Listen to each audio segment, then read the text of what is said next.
ഒരിക്കൽ അധികം ദൂരെയല്ലാത്ത ഒരു നാട്ടിൽ സൂര്യരശ്മിയിലെ രഹസ്യം എന്നു പേരുള്ള ഒരു കഥ തുടങ്ങി. സൂര്യരശ്മി നിറഞ്ഞ കടൽത്തീരത്ത് പോള എന്ന ധ്രുവക്കരടിയുണ്ടായിരുന്നു.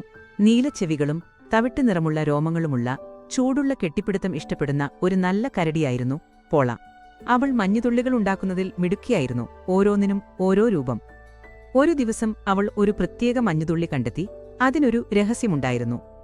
ആ മഞ്ഞുതുള്ളി അവളെ ബ്ലിങ്കി എന്ന മാന്ത്രിക ബാക്ക്പാക്കിലേക്ക് നയിച്ചു. വയലറ്റ് നിറമുള്ള സംസാരിക്കുന്ന ഒരു ബാക്ക്പാക്കായിരുന്നു അത്. ബ്ലിങ്കി പറഞ്ഞു, മഞ്ഞുതുള്ളിയിൽ നോർത്തേൺ ലൈറ്റ്സിൽ നിന്നുള്ളൊരു പാട്ടുണ്ട്.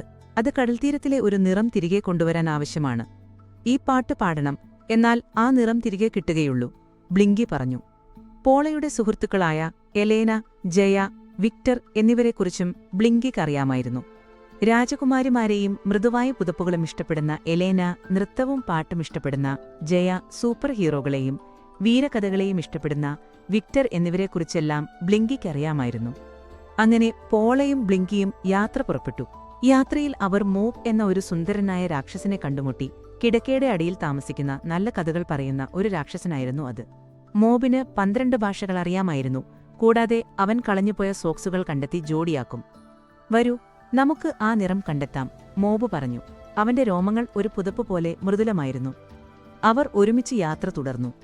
പോള അവളുടെ മഞ്ഞുതുള്ളി ഉണ്ടാക്കുന്ന കഴിവുകൾ ഉപയോഗിച്ചു.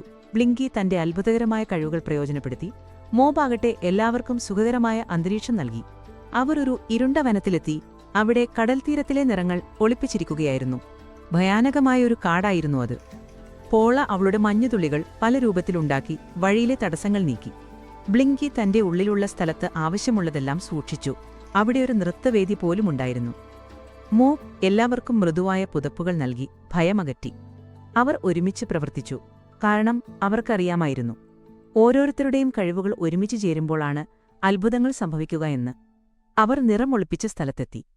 അവിടെ അവർക്കൊരു പാട്ട് കേൾക്കാൻ കഴിഞ്ഞു, നോർത്തേൺ ലൈറ്റ്സിന്റെ പാട്ട്. ജയയുടെ നൃത്തത്തോടുള്ള ഇഷ്ടം അവർ ഓർമ്മിച്ചു.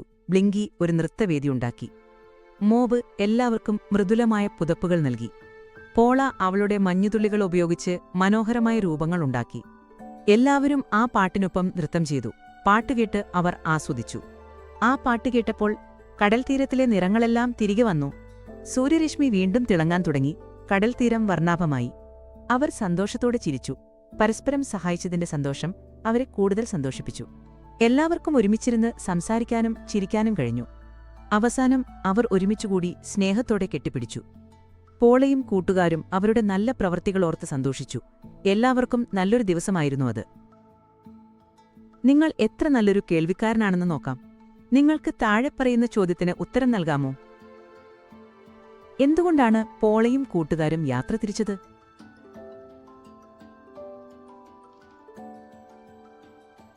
നിങ്ങൾ എങ്ങനെ ചെയ്തുവെന്ന് നോക്കാം. ഉത്തരം: കടൽത്തീരത്തിലെ നിറം തിരികെ കൊണ്ടുവരാൻ. നിങ്ങളൊരു മികച്ച പ്രവൃത്തി ചെയ്തു. സ്റ്റോറി പൈ കേട്ടതിന് നന്ദി. ഉടൻ തന്നെ വീണ്ടും കാണാമെന്ന് പ്രതീക്ഷിക്കുന്നു.